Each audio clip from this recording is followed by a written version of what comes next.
Actes chapitre 2. Le jour de la Pentecôte étant arrivé, ils étaient tous ensemble en un même lieu. Tout à coup, il vint du ciel un bruit comme celui d'un vent qui souffle avec force, et il remplit toute la maison où ils étaient assis. Et ils virent paraître comme des langues de feu qui se partagèrent et se posèrent sur chacun d'eux. Ils furent tous remplis du Saint-Esprit, et ils se mirent à parler d'autres langues, selon que l'Esprit Saint leur donnait de s'exprimer. Or, parmi les Juifs résidant à Jérusalem, il y avait des hommes pieux de toutes les nations qui sont sous le ciel. Au bruit qui se fit entendre, ils accoururent en foule, et ils étaient tout hors d'eux-mêmes de ce que chacun les entendait parler sa propre langue.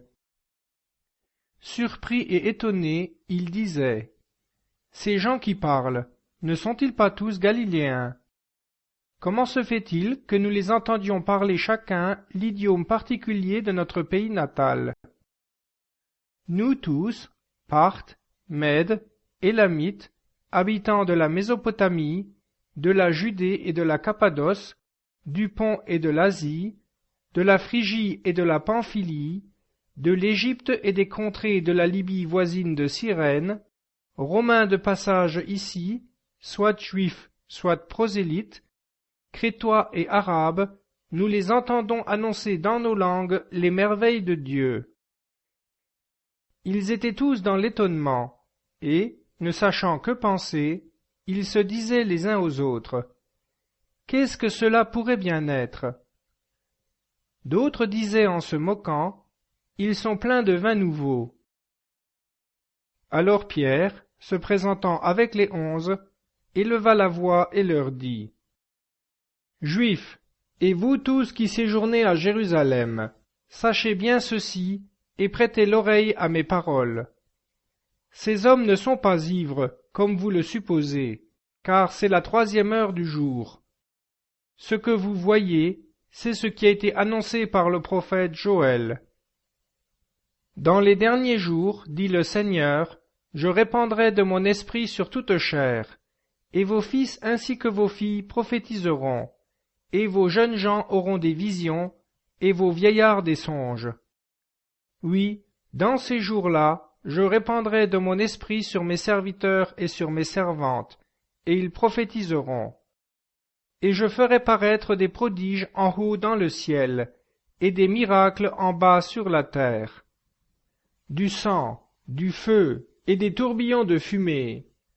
Le soleil se changera en ténèbres, et la lune en sang, avant que vienne le jour du Seigneur, le jour grand et glorieux.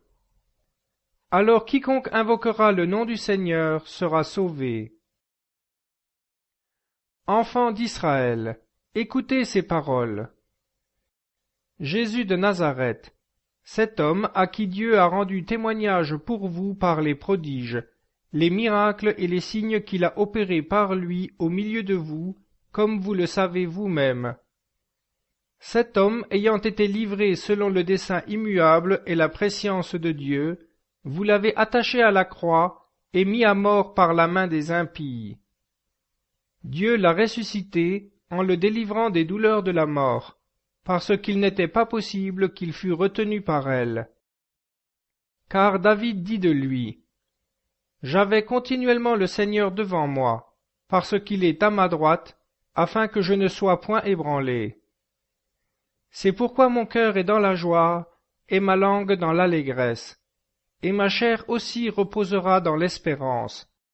Car vous ne laisserez pas mon âme dans le séjour des morts, et vous ne permettrez pas que votre sein voie la corruption. Vous m'avez fait connaître les sentiers de la vie, et vous me remplirez de joie en me montrant votre visage. Mes frères, qu'il me soit permis de vous dire en toute franchise au sujet du patriarche David qu'il est mort, qu'il a été enseveli, et que son sépulcre est encore aujourd'hui parmi nous. Comme il était prophète, et qu'il savait que Dieu lui avait promis avec serment de faire asseoir sur son trône un fils de son sang, c'est la résurrection du Christ qu'il a vue d'avance, en disant que son âme ne serait pas laissée dans le séjour des morts, et que sa chair ne verrait pas la corruption. C'est ce Jésus que Dieu a ressuscité. Nous en sommes tous témoins. Et maintenant qu'il a été élevé au ciel par la droite de Dieu, et qu'il a reçu du Père la promesse du Saint-Esprit, il a répandu cet Esprit que vous voyez et entendez.